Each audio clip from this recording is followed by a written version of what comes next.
Assalamualaikum warahmatullahi wabarakatuh. Halo teman-teman, apa kabar semuanya? Semoga kalian selalu dalam keadaan sehat ya.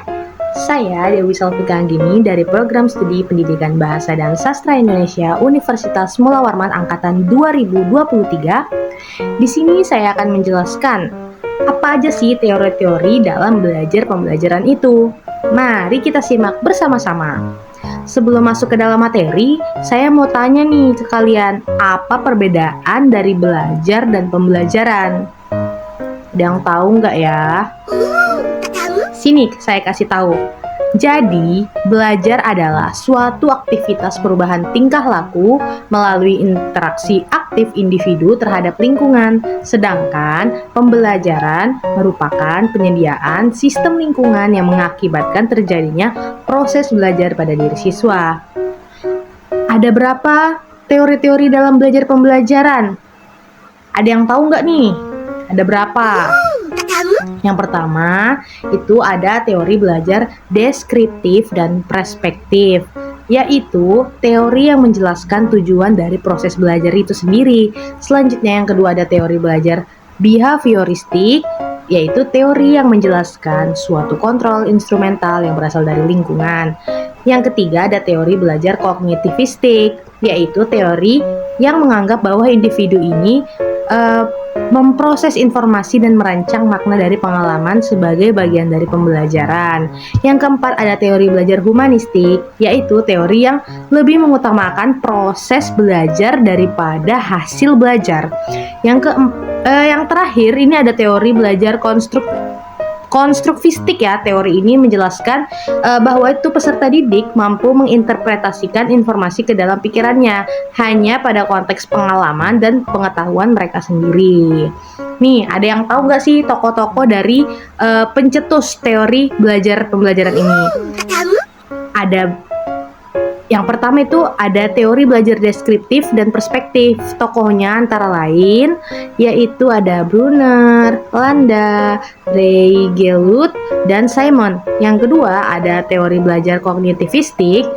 Tokoh-tokohnya antara lain Jean Piaget, Robert M. Gagne, dan Jerome S. Brunner. Yang ketiga ada teori belajar behavioristik. Tokoh-tokohnya antara lain ada Watson, Pavlov, Guthrie, Skinner, dan Thorndike.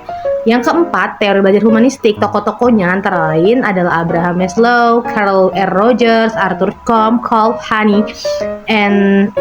dan Humford, serta Habermas. Yang kelima itu teori belajar konstruktivistik. Contoh tokoh-tokohnya itu antara lain Jean Piaget dan Vygotsky. Wah, susah sekali ya nama-nama para tokoh-tokoh ini. Nah, selanjutnya kita itu kalian tahu nggak sih apa tujuan seorang pendidik itu mempelajari tentang teori belajar pembelajaran ini? Ada yang tahu nggak nih? Nah, jadi yang pertama itu tujuannya yaitu pertama meningkatkan pemahaman proses belajar. Yang kedua itu membantu pembelajaran agar lebih menjadi efektif. Yang ketiga itu mendorong inovasi dalam pembelajaran. Jadi tujuan ini juga bermaksud agar kita sebagai pendidik ini bisa siap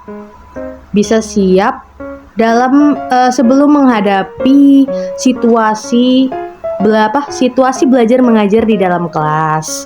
Ini tuh kita bisa lebih memudahkan agar kita bisa membantu peserta didik. Jadi kita tahu karakter belajarnya masing-masing murid kita itu bagaimana.